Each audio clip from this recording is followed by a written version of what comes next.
પ્રગતિનો પ્રવેશોત્સવ અને કન્યા કેળવણી મહોત્સવ 2026નો પ્રથમ દિવસ શિક્ષણ મંત્રી પ્રદ્યુમનભાઈ વાજાની ઉપસ્થિતિમાં જામવાળા અને હરમડિયાની શાળાઓમાં ઉમંગ ઉલ્લાસભર્યા માહોલમાં વિદ્યાર્થીઓનો શાળા પ્રવેશ યોજાયો।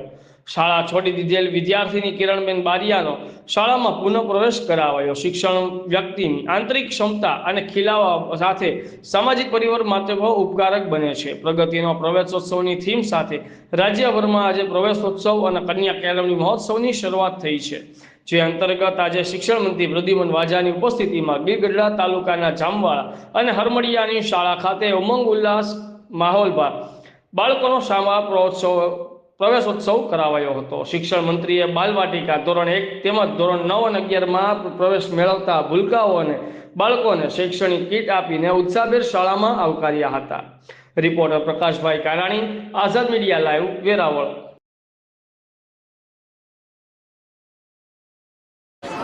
ગુજરાત રાજ્ય માટે આજે શિક્ષણ ક્ષેત્રે એક ઐતિહાસિક દિવસ છે કે આજે સમગ્ર ગુજરાતમાં 24મા શાળા પ્રવેશોત્સવનું શુભારંભ થઈ રહ્યું છે।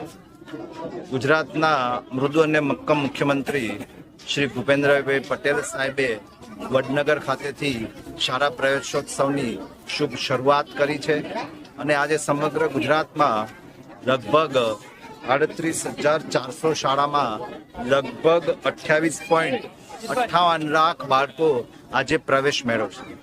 આ પ્રવેશોત્સવ એ માત્ર એક સરકારી કાર્યક્રમ નહીં, પરંતુ એક જનભાગીદારીનો, એક લોકોના સહકાર સાથેનો એક એને કહી શકાય કે અભિયાન બની ગયું છે।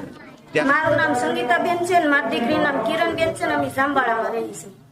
8મામાંથી અમે ઉઠાડી લીધી, 2-3 વર્ષથી મોકલી નથી, કાગળિયા બધા માંગતા તમારે કઈ છે દાખલો નથી, ભગવાન કે આધાર કાર્ડ નથી, કોઈ જાવકનો દાખલો કૂપો ને બધું માંગતા અમજમાં છે ને, તો અમે ઉઠાડી લીધી। અમે ગરીબ માણસ છે, મજૂરી ઉપર છે। મંત્રી સાહેબે લીધું છે અમારું, ફરી પાછું દીકરીને બેહાડવાનું કીધું છે, એ ખર્ચો બધો ઉપાડે છે ને સાહેબનો આભાર માનીએ, રાજ્ય સરકારનો આભાર માનીએ।